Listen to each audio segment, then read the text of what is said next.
السلام عليكم ورحمة الله وبركاته. جرجرت وردفتو تكية الحمد لله أنا نجاش ماركفون وروني أمن تبرز أكمل نجا كيساني نجا جرتو إسنان أنا جيني بقى أكم خيار أبدو ججباتو وروني ما بدي جدا بني إنه مجرى الحمد لله يا دلقا ما في يا دم غرغرات بيزي تايمالي أنا ما نجرى سنجرى أبو ليك يوري نجا فتان قالتو ما إسنان جدا Akkasii akkam jirtu fayyaa qabduuni. Har'aan wayiin qabadhee isinii dhufe. Wanni qabadhee isinii dhufes keessa wanni babbadeef yaa'u namootuma asirratti nama qeeqaa warra nama arrabsan isaaniif dhaamsa dabarsuuf dhufe. Innis maas seetanii warroota nama arrabsuuf bichaaf miidiyaa kana fayyadaman hedduutu jira. Ana kuwwan immoo warroonni yaada namaa barreessitanii nama jajjabeessitanii nama cinaa dhaabattan hordoftoonni kiyya warroonni cinaa dhaabattan warroonni yaada gaarii naaf barreessitan haaluma kanaan itti fufi jettanii warroonni si cinaa irra jettanii na jajjabeessitan galatoomaa baay'ee galatoomaa isiniin jedha wallaahi. Onnarraa hin isin galateeffadha baay'ee naaf galatoomaan isiniin jedha. Warroonni nama arrabsitan immoo isin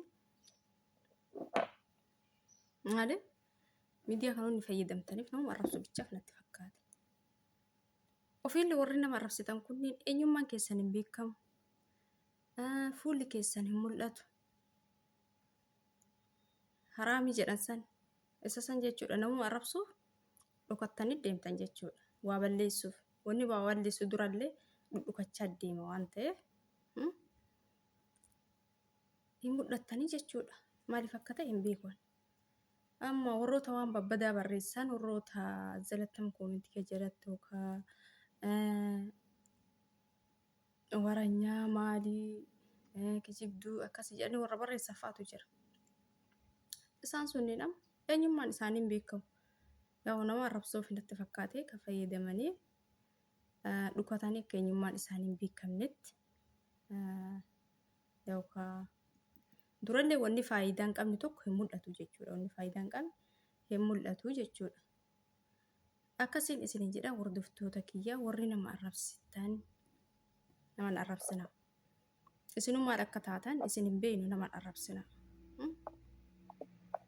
Maaliif gaarummaa waan hin qabneef isinuyyuu eenyummaa keessan dhoksitaniit waan hin taane nama jalatti barreessitan. Sirrii miti inni kun. Inni kun sirrii miti. Namni tokko bar namni arrabseef wanni kiiloon isaa qannasu hin jiru. Waan hin qabneen ati arrabsiteef wanni isa miidhu hin jiru. Waan hin qabneenis isa jajjeef wanni isaa dabalu hin jiru. Isa san kan addaan baasaatii beekaa.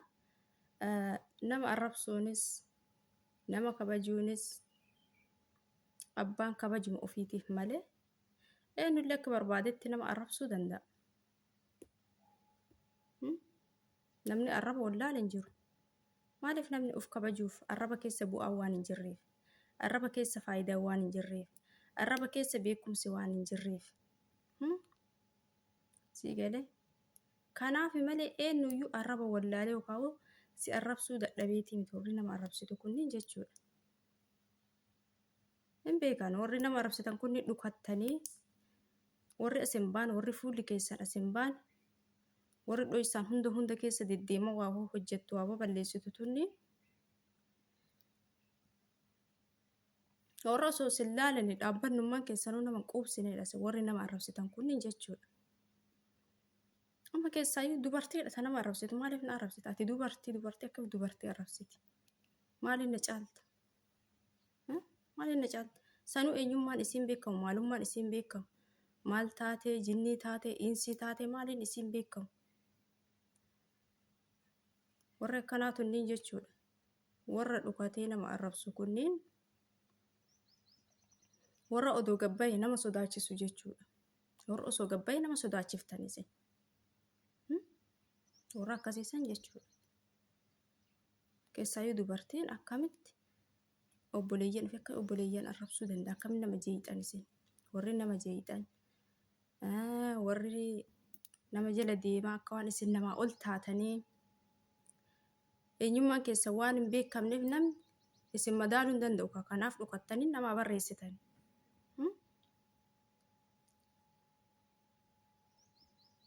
Warra xaarmusii biiraa fakkaatu fa'a barroorree amma jala deemee nama arrabsu kunni xaarmusii biiraa amma mataa garagalchitan akkam. Xaarmusii biiraa mataa garagalchitan akka amma fakkeenyaaf kun qalamii qeensaati. Amma kun akkanaami dhaabbanni isaa akkanatti jechuudha. Garuu xaarmusii biiraa akkanatti dhaabbanni isaa gubbaa afaan isaan qal'ataa jalli isaa kun furdata akkana yoo akkana galabaxxanoo akkam ta'a. Jalli qal'aa gubbaan kun furdaa. Isin warra akkasiisan jechuudha. Warra xaarmusii biiraa fakkaatu warra nama jala deemaa nama arrabsu warri eenyummaa isaan beekamne warri dhukatee asin baane kunni warra akkasiisan jechuudha. Dubartii akkasiisan. Ka asii oliin fiinyaa fakkaattanii asii lukaa gadi hin qal'attan jechuudha. Bakka xaarmusii biiraa afaan garagalchitanii gara lukaa ol garagalchitan akkam ta'a isin warra akkasiisan warri nama jala deemee nama arrabsu jechuudha. Maalummaan keessan hin beekamu. Isinii galee. Isin yoo nama caaltan asin baatanii re'adii maaliif dhukattanii hunda keessa deemaa dhudhukataa akka eenyummaan keessan ufitti saalfattanii ufitti qaanfattanii asin baatanii maa nama arrabsitan dhudhukattanii. Nama kun akkanatti as baheeti isin afokka haasaa jiru na arrabsitanis na jijjanis maalatti fakkaatu. Maaliif ufitti amanamummaa qabaa jechuudha. Konfidensii qaba ufitti amanamummaa qabaa jechuudha. Ofiin boonaa jechuudha. Ani anuma jechuudha. Mana jijjiiruu hin dandeessan arrabsitanis. Isin warra ofitti amanamummaa hin qabnedha warri akkanaa kunneen. Warra ofitti amanamummaa hin qabne. Warra as baatanii dubbannoo dhukattanii nama arrabsitan kun warra ofitti amanamummaa hin qabne jechuudha. Maaliif asin baane reeka dhukattanii nama jala deemaa nama arrabsitan. Eessuma irrattuu miidiyaa kamirrattuu nama kamirrattuu amma koomintii ijoollee teennaallee dubbisu amma warri nama arrabsu kunniin wallaahi dhugaa isiniin jedha warra eenyummaan isaan beekan yookaan bakka arrabuma bichaaf malee waa tokko waan gaarii wayii yookaan posti godhee waan gaarii wayii dubbatee waan gorsa namaa ta'uu dubbatee nama ifaaf bilisa as bahe wayiiti miti yookaan ati waa balleessiteeti miti kasi arrabsanis namoonni kunniin jechuudha bakka asi maqee qubichaaf. Waan ati dubbatte kana dubbachuu danda'uu dhabuu isaaniitiif ofitti amanamummaa waan hin qabneef simmoo si qeeqan isaanii si qixxeessuuf si galee si cabsuuf wanni isaan yaalaniif jechuudha. Kanaan isiniin jedha warroonni nama arrabsitan of sirreessaa. Of sirreessaan isiniin jedha namni miidiyaa akka fayyadamuuf namarraa barumsa argatuuf barachuuf waan hin beekne barachuuf waan gaarii tokko jechuudha. Yoo dandeettii qabaate immoo barumsa qabaate barumsa san namaaf qooduuf. Maaliif jennaan namni tokko gabbaatee yoo namaa qoodde namni tokko obboleessi kee tokko yookaan obboleettiin kee tokko barumsa dhibboo yoo itti barreessite waa qabxii dhibba keessaa qabxii takka lama yoo nama barsiisa nama fayyade atis kayrii argattaa jechuudha. Garuu arraba keessaa immoo ofiifis dayyuusee taateetuma hafta. Arrabni keessunis namas hin fayyadu namaafis barumsaan ta'u uumaa fayyadu jechuudha. Kanaaf warroonni nama arrabsitan of eegan isiniin jedha.